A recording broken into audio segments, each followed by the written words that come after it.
Ustadz, kenapa ekonomi Islam ini tidak terlalu umum dikaji di masyarakat? Murabahah, mudharabah, bagi hasil, dain, gadai-gadai. Kenapa tidak umum kalau kita bicara ini di masyarakat? Salah siapa? Ya salah Ustadz Somad. Karena Ustadz Somad selalu mengkaji masalah fikih. Jamaah sekalian, kajian kita tentang masalah sholat. Bacalah buku saya 99 tanya jawab sholat. Video kalau dicari di internet fikih sholat. Seolah-olah Islam ini hanya sholat.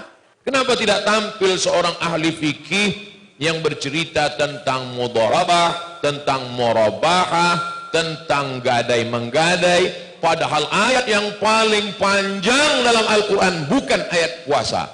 Ayat puasa, ya ayyuhalladzina amanu kutiba alaikumus shiyamu kama kutiba alal ladzina min qablikum la'allakum tattaqun. Cukup.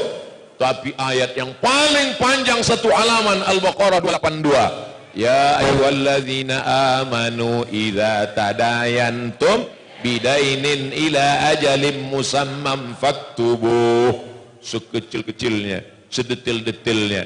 Tidak ada satupun ayat dalam Quran menyebutkan sholat asar 4 rakaat, 2 rakaat pakai ayat, 2 rakaat Fatihah saja. Sholat maghrib 3 rakaat, 2 rakaat pertama suaranya keras, 2 rakaat pertama jahar, rakaat ketiga silent. Nggak ada. Di mana penjelasan yang detail? Masalah walakum nisfu ma taraka azwajukum illam yakul lahunna walad fa in kana lahunna waladun falakum rubu'u. Tentang 4 rakaat tidak ada dibahas, tapi tentang ini dapat 50% kalau ini enggak punya anak, kalau ini dapat anak, ini dapat 25%, ini dapat 25%. Sedetil-detilnya itu cerita masalah duit, ekonomi. Ayat yang bercerita li'ilafi Quraisy ilafihim rihlatas syita was-shaif. Perjalanan orang-orang Quraisy. Perjalanan apa? Rihlatas syita was-shaif. What difference between syita and shaif? Syita musim dingin, shaif musim panas. Mudah saja ngingatnya. Jangan sampai keluar pintu nanti berubah mana yang dingin mana yang panas. Perjalanan musim, ini kota Makkah di tengah, di bawah Makkah ini Yaman, di atas ini negeri Syam. Syam itu sekarang dibagi menjadi 4 negara. Yordania, Suriah, Palestina, Lebanon. 4 negara di atas, Makkah, Madinah, Saudi Arabia, Yaman di bawah. Jadi kalau begitu perjalanan orang Quraisy berapa negara? Yaman, Saudi Arabia, Suriah, Palestina, Lebanon, Yordania. 6 negara perjalanan bisnis Muhammad sallallahu alaihi wasallam. Jadi Nabi itu pedagang bisnis ekspor impor. Jadi jangan bayangkan Nabi jual duku antar kecamatan. Ayahnya meninggal dalam perjalanan bisnis.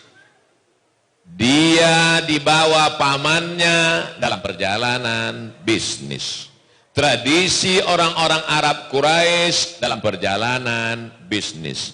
Setelah dia mampu, dewasa, remaja, membawa kambing, ngambil upah bawa kambing. Nanti hasil dari mengembala kambing ini diberikan uang, itulah penghidupan dia. Karena dia anak yatim, ayahnya meninggal, piatu, ibunya meninggal, tinggal di rumah pamannya Abu Thalib, miskin, susah, anaknya banyak. Di antara anaknya adalah Ja'far bin Abi Thalib dan Ali bin Abi Thalib. Saudara-saudaranya sudah seperti saudara kandung, miskin, susah, melarat, dia cari uang sendiri. Nabi pemuda yang mandiri. Setelah dia dewasa, apa kerja dia? Membawa barang-barang dagangan dari kota Makkah musim dingin pergi ke Yaman, musim panas pergi ke 4 negara. Dan barangannya selalu laku keras. Akhirnya Khadijah penasaran bertanya-tanya, siapakah gerangan anak muda yang selalu membuat ekonomi ini menjadi maju begitu pesat? Ternyata selama ini barangnya sama, barang yang diperdagangkan itu sama, tapi kenapa ini lebih laku? Karena bintang iklannya menarik. Ini prinsip-prinsip bisnis. Apakah beda barang yang dibawa oleh orang lain dengan yang dibawa oleh Nabi Muhammad SAW? Sama. Bedanya apa? Yang menjualnya dan cara menjualnya. Itulah maknanya bungkus selalu berpengaruh terhadap isi yang dibungkus. Brownies pun kita bungkus, kalau bungkusnya koran orang nggak mau beli. Tapi kalau bungkusnya bagus, casing itu luar biasa. Orang banyak nggak percaya sama saya karena casingnya biasa-biasa aja. Nah, akhirnya Khadijah bertanya-tanya kepada pedagang yang lain, siapa yang banyak barang dagangan ini laku keras, mana orangnya? Mereka pun menunjuk, itu dia anak muda yang selalu membawa. Mana itu? Akhirnya Khadijah pun jatuh hati. Belum membeli barang dagangannya, orang sudah jatuh hati dulu sama penjualnya. Papa sama mama dulu ketemunya di mana? Itulah kami waktu itu sama-sama bisnis. Kan enak ceritanya kan? Papa sama mama dulu ketemunya di mana? Ditangkap ansip. Mana? Khadijah itu bertemu dengan Nabi Muhammad SAW dalam perjalanan bisnis. Jadi saya mau mengajak kita, tolonglah bercerita masalah sirah. Sejarah Nabi itu adalah dari aspek spesialisasi kita masing-masing. Cerita masalah sirah, kebetulan basicnya ilmu hukum. Bicara bagaimana hukum zaman jahiliyah, bagaimana perbaikan hukum setelah datangnya Nabi Muhammad SAW. Tapi kalau basicnya orang ekonomi Islam, dari tazkiyah, apapun yang dia bicarakan, mau bicara fikih ibadah, mau bicara fikih muamalah, mau bicara sirah, mau bicara tafsir, mau bicara hadis, nanti ujung goalnya tetap bicara ekonomi. Hadirilah pengajian 40 hadis pilihan, dalam kurung hadis-hadis ekonomi. Sehingga ekonomi umat ini akan bangkit.